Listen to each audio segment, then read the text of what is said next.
জয় মা তারা।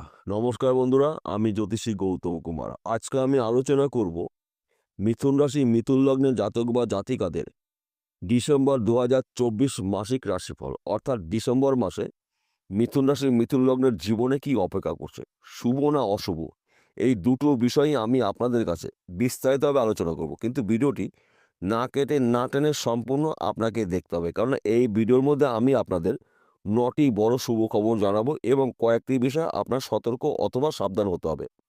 তাহলে আমাদের প্রথম জানতে হবে 1 ডিসেম্বর সকাল 6টায় গ্রহদের গোচরগত অবস্থান, অর্থাৎ 1 ডিসেম্বরে কোন গ্রহ কোন কোন ঘরে রয়েছে, কোন কোন রাশিতে রয়েছে। যেহেতু গ্রহদের বিচার বিশ্লেষণ করে আমরা আপনাদের কাছে ভালো বা মন্দ দুটো বিষয় তুলে ধরি, তাই প্রথমে আমাদের গ্রহদের অবস্থান জানতে হবে। দেবগুরু বৃহস্পতি রয়েছে বৃষ রাশিতে বক্রী অবস্থায়, মঙ্গল রয়েছে কর্কট রাশিতে বক্রী অবস্থায়, কেতু রয়েছে কন্যা রাশিতে, বৃশ্চিক রাশিতে ত্রিগ্রহী রাজযোগ তৈরি হয়েছে, অর্থাৎ রবি চন্দ্র বুধ তিনটি গ্রহর সমন্বয়ে বৃশ্চিক রাশিতে ত্রিগ্রহী রাজযোগ তৈরি হয়েছে, আপনার জন্য অত্যন্ত শুভ ফলদায়ক। কুম্ভ রাশিতে রয়েছে কর্মফলদাতা শনিদেব, শুভ অবস্থায় রয়েছে, মূল ত্রিকোণে রয়েছে, আনন্দ ক্ষেত্রে রয়েছে, শুভ নক্ষত্র রয়েছে শতবিশা নক্ষত্রে, এবং শনিদেব স্বয়ং নিজে একটি রাজযোগ তৈরি করেছে, শশ নামক পঞ্চ মহাপুরুষ রাজযোগ, অত্যন্ত সুফলদায়ক। তাছাড়া রাহু রয়েছে মীন রাশিতে, শুক্র রয়েছে ধনু রাশিতে। শুক্র এবং বৃহস্পতি দুটি গ্রহ কিন্তু ক্ষেত্র বিনিময় করে রয়েছে, অর্থাৎ শুক্রের ঘরে রয়েছে বৃহস্পতি, বৃহস্পতির ঘরে রয়েছে শুক্র। এই দুটি গ্রহর ক্ষেত্র বিনিময়ের ফলে মহারাজ রাজযোগ তৈরি হয়েছে। এই মহারাজ রাজযোগ আপনার জন্য অত্যন্ত শুভফলদায়ক। এই হলো 9টি গ্রহর গোচরগত অবস্থান। তাহলে আপনার জন্য কি অপেক্ষা করছে এইবার বলছি, কোন কোন ঘরে কোন কোন গ্রহরা ডিসেম্বর মাসের 1 তারিখে দেখতে পাওয়া যাচ্ছে। অর্থাৎ আপনি যদি মিথুন রাশি মিথুন লগ্নের জাতক বা জাতিকা দেখেন, আপনার রাশির 4র্থ ঘরে রয়েছে কেতু। কেতু মাঝে মধ্যে আপনার সমস্যা সৃষ্টি করবে। পিতামাতার শরীর স্বাস্থ্য নিয়ে আপনার দুশ্চিন্তা হতে পারে, পিতামাতার শরীর নিয়ে কিছু অর্থ ব্যয় হতে পারে। এই বিষয়টা আপনাকে সতর্ক থাকতে হবে এবং অ্যালার্ট থাকতে হবে। আপনার রাশির 6ষ্ঠ ঘরে রয়েছে ত্রিগ্রহী রাজযোগ, অর্থাৎ রবি চন্দ্র বুধ তিনটি গ্রহ রয়েছে বৃশ্চিক রাশিতে। এই তিনটি গ্রহ একত্রে থাকাকালীন একটি মহারাজযোগ তৈরি করছে ত্রিগ্রহী রাজযোগ। এই ত্রিগ্রহী রাজ্য কিন্তু আপনার জন্য উন্নতি করার ক্ষেত্রে একাই 100। আপনার রাশির সাপেক্ষে 7ম ঘরে রয়েছে শুক্র, অত্যন্ত শুভফলদায়ক আপনার জন্য। কারণ শুক্রকে মানা হয় সুখের কারক গ্রহ, ঐশ্বর্যের কারক গ্রহ, ধনের কারক গ্রহ, উচ্চস্তরের আশা আকাঙ্ক্ষা ভোগ বিলাসিতার কারক গ্রহ শুক্র কোথায় রয়েছে? আপনার রাশির 7ম ঘরে। 7ম ঘরকে মানা হয় ব্যবসার ঘর, গৃহে সুখ শান্তি সমৃদ্ধির ঘর, স্বামী স্ত্রীর মধ্যে মধুর সম্পর্ক সৃষ্টি করে 7ম ঘরে শুক্র, এবং প্রেম ভালোবাসার মধ্যে যারা যুক্ত রয়েছেন তাদের কিন্তু অত্যন্ত লাকি সময় অপেক্ষা করছে। তাছাড়া আপনার রাশির 9ম ঘরে রয়েছে শনি ভাগ্যভাবে, এবং আপনার রাশির 10ম ঘরে রয়েছে রাহু কর্ম, এবং দ্বাদশ ঘরে রয়েছে দেবগুরু বৃহস্পতি। এইবার বলবো 9টি শুভ খবর।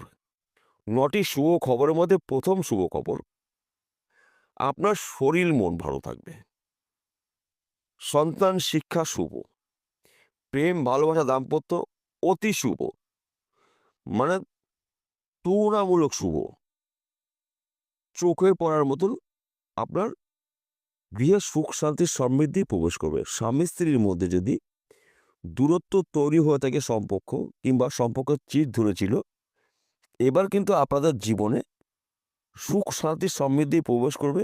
গৃহে লক্ষ্মী নারায়ণ সংসার করতে চলেছেন। যারা নাকি প্রেম ভালোবাসার মধ্যে যুক্ত রয়েছেন তাদের সময়টা কিন্তু অতি শুভ সময়। আপনার মনের মানুষটি আপনি সারা জীবনের জন্য পেতে চলেছেন। শুধুমাত্র সাহস করে গার্জিয়ানের সঙ্গে কথা বলুন।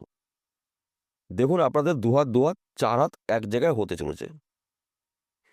তাছাড়া সন্তান শিক্ষা শুভ, এবং আপনার নবম ঘরে রয়েছে শনি ভাগ্যে, তে আপনাদের ভাগ্য পরিবর্তন করবে।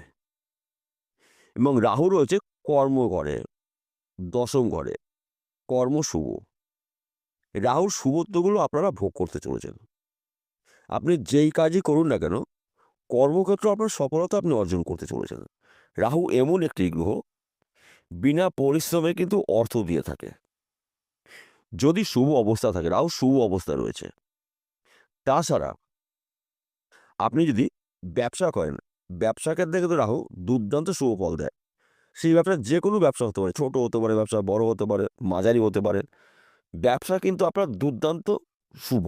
কিংবা আপনি যদি বিদেশে যাওয়ার জন্য চেষ্টা করেছিলেন, বারবার আপনি যেতে পারেননি, বাধা বিঘ্ন বারবার আপনার জীবনে এসেছে, এইবার কিন্তু ডিসেম্বর মাসটা আপনার জন্য শুভ। আপনি যদি বিদেশে যেতে পারেন, প্রচুর অর্থ আয় উপার্জন করতে পারবেন। কিংবা আপনি হয়তো বিদেশে রয়েছেন, আপনি দেশে ফিরতে চলেছেন আপনার স্বপ্ন পূরণ করে। তাছাড়া আপনি যদি চাকরির জন্য প্রচেষ্টা করেছেন, হয়তো আপনার চাকরি হয়নি, চাকরির ক্ষেত্রে ভালো খবর পেতে পারেন ডিসেম্বর মাসে। যেহেতু কর্মেতে রাহু রয়েছে, তাই রাহু কিন্তু শুভ অবস্থায় রয়েছে, শুভ ফল আপনি পেতে চলেছেন। তাছাড়া আপনি যদি এক্সপোর্ট ইম্পোর্টের বিজনেস করেন, এই সময়টা আপনার অত্যন্ত শুভ সময়। রাতারাতি আপনি ধনী হতে পারেন। কিংবা হয়তো আপনি চাকরি করছেন, চাকরির ক্ষেত্রে আপনার সমস্যা রয়েছে, অফিসে মনোমালিন্য রয়েছে, আপনার সিনিয়র আপনার কথা সহ্য করতে পারছে না। যদি এই ধরনের সমস্যা থেকে থাকে, তাহলে কিন্তু এই সমস্যার থেকে আপনি বেরিয়ে আসতে চলেছেন, যেহেতু রাহু কর্ম অবস্থা রয়েছে। তাছাড়া আপনি যদি ব্যবসা করেন, এক্সপোর্ট ইম্পোর্টের ব্যবসা, এই ব্যবসা কিন্তু আপনার জন্য অত্যন্ত শুভ সময়। কিংবা আপনি যদি জমি জায়গায় ব্যবসা করেন, জমি জায়গায় যেহেতু মিডলম্যানে কাজ করছেন, প্রমোটারি করছেন, অধিক লাভজনক ব্যবসা আপনার এই সময়। কিংবা আপনি যদি ফটকা কোনো বিজনেসে যুক্ত থাকেন, এই সময়টা কিন্তু লাভজনক আপনার জন্য, এই ফটকা বিজনেস। কিংবা আপনি যদি অনলাইনের সাথে যুক্ত থাকেন, শেয়ার বাজারে টাকা লগ্নি করছেন, ব্যাটিং করছেন, মার্কেটিং করছেন, অতি শুভ সময় আপনার জন্য। কিংবা আপনি যদি পেশাগত লটারি টিকিট বিক্রি করেন, এই লটারি টিকিটের মাধ্যম দিয়ে কিন্তু আপনি হয়তো কোটিপতি হতে পারেন কোনো একটি টিকিটের মাধ্যম দিয়ে। মাঝে মধ্যে আপনি লটারি টিকিট কাটতে পারেন ভাগ্য পরীক্ষা করার জন্য, কারণ যেহেতু কর্মে রাহু রয়েছে, তাই রাহু কিন্তু আপনার শুভ ফল দেওয়ার জন্য তৈরি রয়েছে। শুধু আপনাকে সুযোগের সৎ কাজগুলো করতে হবে।